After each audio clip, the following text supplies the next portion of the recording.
Bíblia completa em um ano, dia 280. Mateus 12. Por aquele tempo, Jesus estava caminhando pelos campos de cereal num sábado. Seus discípulos, sentindo fome, começaram a colher espigas e comê-las. Alguns fariseus os viram e protestaram. Veja, seus discípulos desobedecem à lei, colhendo cereal no sábado.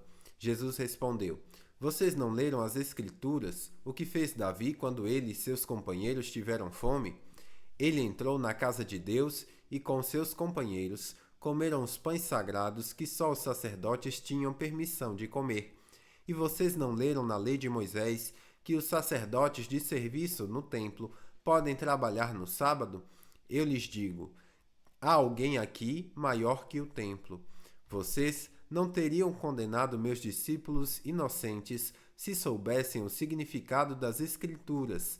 Quero que demonstrem misericórdia e não que ofereçam sacrifícios. Pois o Filho do Homem é Senhor até mesmo do sábado.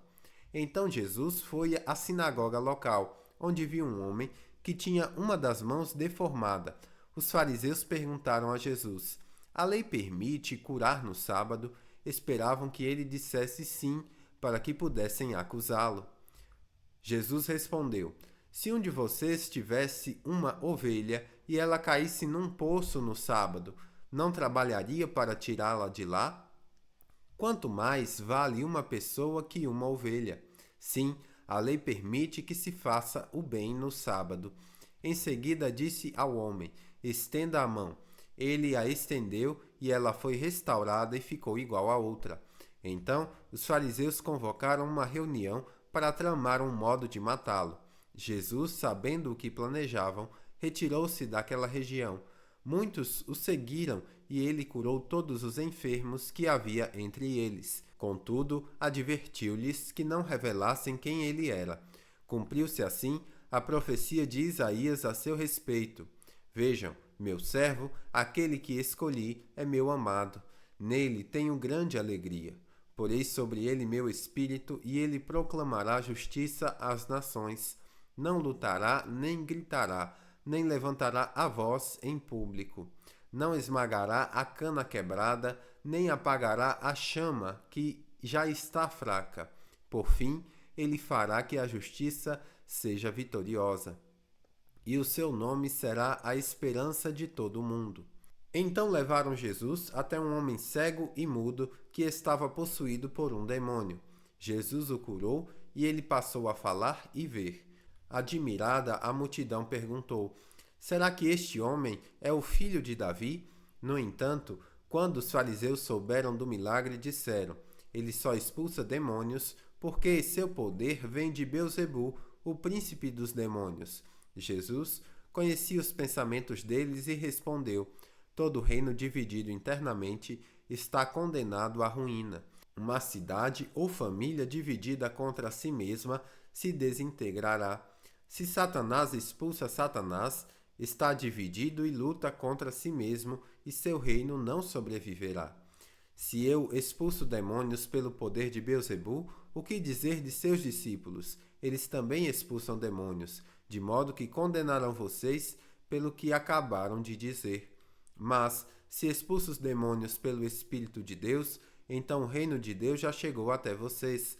Afinal, quem tem poder para entrar na casa de um homem forte e saquear seus bens? Somente alguém ainda mais forte, alguém capaz de amarrá-los e saquear a sua casa. Quem não está comigo, opõe-se a mim, e quem não trabalha comigo, na verdade, trabalha contra mim. Por isso, eu lhes digo: todo pecado e toda blasfêmia serão perdoados, mas a blasfêmia contra o Espírito Santo não será perdoada. Quem falar contra o Filho do Homem será perdoado, mas quem falar contra o Espírito Santo não será perdoado, nem neste mundo, nem no mundo por vir. Uma árvore é identificada por seus frutos. Se a árvore é boa, os frutos serão bons. Se a árvore é ruim, os frutos serão ruins. Raça de víboras! Como poderiam homens maus como vocês dizer o que é bom e correto? Pois a boca fala do que está cheio o coração. A pessoa boa tira coisas boas do tesouro de um coração bom, e a pessoa má tira coisas más do tesouro de um coração mau. Eu lhes digo, no dia do juízo vocês prestarão contas de toda palavra inútil que falarem. Por suas palavras vocês serão absolvidos e por elas condenados. Alguns dos mestres da lei e fariseus vieram a Jesus e disseram: Mestre, queremos que nos mostre um sinal de sua autoridade. Jesus, porém, respondeu: Vocês pedem um sinal porque são uma geração perversa e adúltera. Mas o único sinal que lhes darei será o sinal do profeta Jonas. Pois, assim como Jonas passou 3 dias e 3 noites no ventre do grande peixe, o Filho do Homem ficará 3 dias e 3 noites no coração da terra. No dia do juízo, os habitantes de Nínive se levantarão contra esta geração e a condenarão, pois eles se arrependeram de seus pecados quando ouviram a mensagem anunciada por Jonas, e vocês têm à sua frente alguém maior que Jonas. A rainha de Sabá também se levantará contra esta geração no dia do juízo e a condenará, pois veio de uma terra distante para ouvir a sabedoria de Salomão. E vocês têm à sua frente alguém maior que Salomão. Quando um espírito imundo deixa uma pessoa, anda por lugares secos à procura de descanso, mas não o encontra. Então diz: Voltarei à casa da qual saí. Ele volta para sua antiga casa e a encontra vazia, varrida e arrumada. Então o espírito busca outros 7 espíritos, piores que ele, e todos entram na pessoa e passam a morar nela, e a casa fica pior que antes. Assim acontecerá com esta geração perversa. Enquanto Jesus falava à multidão, sua mãe e seus irmãos estavam do lado de fora pedindo para falar com ele. Alguém disse a Jesus: Sua mãe e seus irmãos estão lá fora e querem falar com o Senhor. Jesus respondeu: Quem é minha mãe? Quem são meus irmãos? Então apontou para seus discípulos e disse: Vejam, estes são minha mãe e meus irmãos. Quem faz a vontade de meu Pai no céu é meu irmão, minha irmã e minha mãe. Mateus 13. Mais tarde, naquele mesmo dia, Jesus saiu de casa e sentou-se à beira-mar. Logo, uma grande multidão se juntou ao seu redor. Então ele entrou num barco, sentou-se e ensinou o povo que permanecia na praia. Jesus contou várias parábolas, como esta: Um lavrador saiu para semear. Enquanto espalhava as sementes pelo caminho, algumas caíram à beira do caminho e as aves vieram e as comeram. Outras sementes caíram em solo rochoso e, não havendo muita terra, germinaram rapidamente, mas as plantas logo murcharam sob o calor do sol e secaram, pois não tinham raízes profundas. Outras sementes caíram entre espinhos, que cresceram e sufocaram os brotos. Ainda outras caíram em solo fértil e produziram uma colheita 30, 70 e até 100 vezes maior que a quantidade semeada. Quem é capaz de ouvir, ouça com atenção. Os discípulos vieram e lhe perguntaram: Por que o Senhor usa parábolas quando fala ao povo? Ele respondeu: A vocês é permitido entender os segredos do reino dos céus, mas a outros não. Pois ao que tem, mais lhe será dado, e terá em grande quantia. Mais do que nada tem, até o que tem será tirado. É por isso que uso parábolas. Eles olham, mas não veem, escutam, mas não ouvem, nem entendem. Cumpre-se desse modo a profecia de Isaías que diz: Quando ouvirem o que digo, não entenderão. Quando virem o que faço, não compreenderão. Pois o coração deste povo está endurecido, ouvem com dificuldade e têm os olhos fechados, de modo que os olhos não veem e seus ouvidos não ouvem, e seu coração não entende, e não se voltam para mim, nem permitem que eu os cure.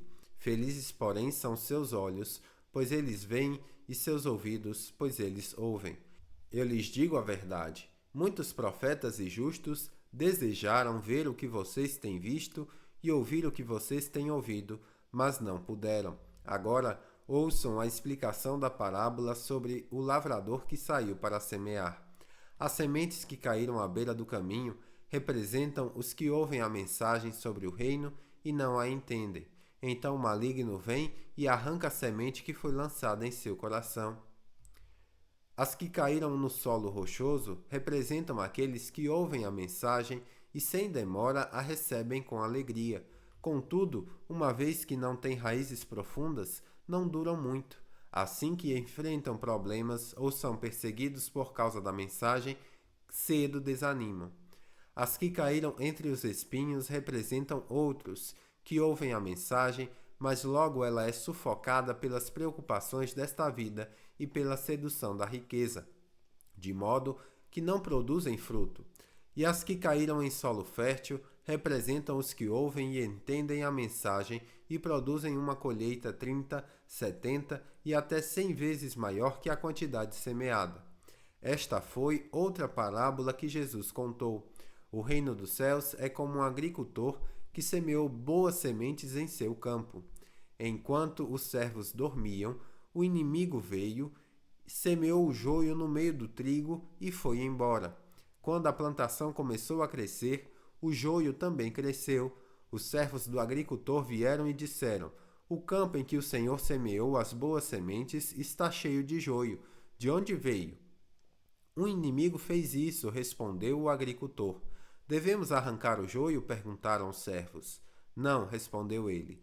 Se tirarem o joio, pode acontecer de arrancarem também o trigo. Deixem os dois crescerem juntos até a colheita. Então direi aos ceifeiros que separem o joio, amarrem-no em feixes e queimem-no, e depois guardem o trigo no celeiro. Então Jesus contou outra parábola. O reino dos céus é como a semente de mostarda que alguém semeia num campo. É a menor de todas as sementes, mas se torna a maior das hortaliças. Cresce até se transformar em árvore, e vêm as aves e fazem ninho em seus galhos. Jesus também contou a seguinte parábola: O reino dos céus é como o fermento usado por uma mulher para fazer pão. Embora ela coloque apenas uma pequena quantidade de fermento em 3 medidas de farinha, toda a massa fica fermentada.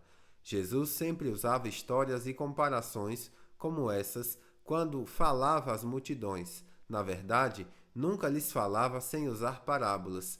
Cumpriu-se desse modo o que foi dito por meio do profeta: Eu lhes falarei por meio de parábolas, explicarei coisas escondidas desde a criação do mundo.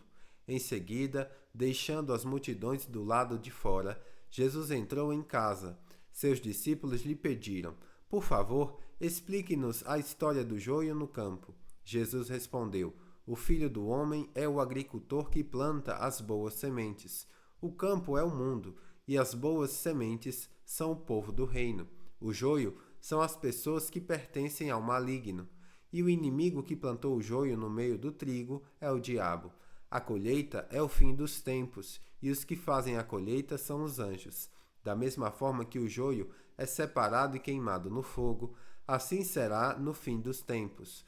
O Filho do Homem enviará seus anjos, e eles removerão do reino tudo que produz pecado e todos que praticam o mal, e os lançarão numa fornalha ardente, onde haverá choro e ranger de dentes. Então os justos brilharão como o sol no reino de seu Pai. Quem é capaz de ouvir, ouça com atenção. O reino dos céus é como um tesouro escondido que um homem descobriu num campo. Em seu entusiasmo, ele o escondeu novamente, vendeu tudo o que tinha e com o dinheiro da venda comprou aquele campo. O reino dos céus também é como um negociante que procurava pérolas da melhor qualidade. Quando descobriu uma pérola de grande valor, vendeu tudo o que tinha e com o dinheiro da venda comprou a tal pérola. O reino dos céus é ainda como uma rede de pesca que foi lançada ao mar e pegou peixes de todo tipo. Quando a rede estava cheia, os pecadores a arrastaram até a praia, sentaram-se e juntaram os peixes bons em um cesto, jogando fora os ruins. Assim será no fim dos tempos. Os anjos virão, separarão os perversos dos justos e os lançarão na fornalha ardente, onde haverá choro e ranger de dentes. Vocês entendem essas coisas? Sim, responderam eles. Então ele acrescentou: Todo mestre da lei que se torna discípulo do reino dos céus é como o dono de uma casa que tira do seu tesouro verdades preciosas, tanto novas como velhas. Quando Jesus terminou de contar essas parábolas, deixou aquela região e voltou para Nazaré, onde tinha morado. Enquanto ensinava na sinagoga, todos se admiravam e perguntavam: de onde lhe vem a sabedoria e o poder para realizar milagres? Não é esse o filho do carpinteiro? Conhecemos Maria, sua mãe, e também seus irmãos, Tiago, José, Simão e Judas. Todas as suas irmãs moram aqui entre nós. Onde ele aprendeu todas essas coisas? E sentiram-se muito ofendidos. Então Jesus lhes disse: um profeta recebe honra em toda parte, menos em sua cidade e entre sua própria família. E por causa da incredulidade deles, realizou ali apenas uns poucos milagres. Bíblia completa em um ano, final do dia 280.